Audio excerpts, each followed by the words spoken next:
favelas, no Senado, sujeira pra todo lado, ninguém respeita a Constituição, mas todos acreditam no futuro da nação.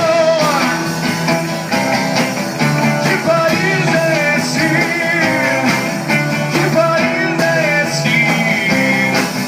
Que país é esse?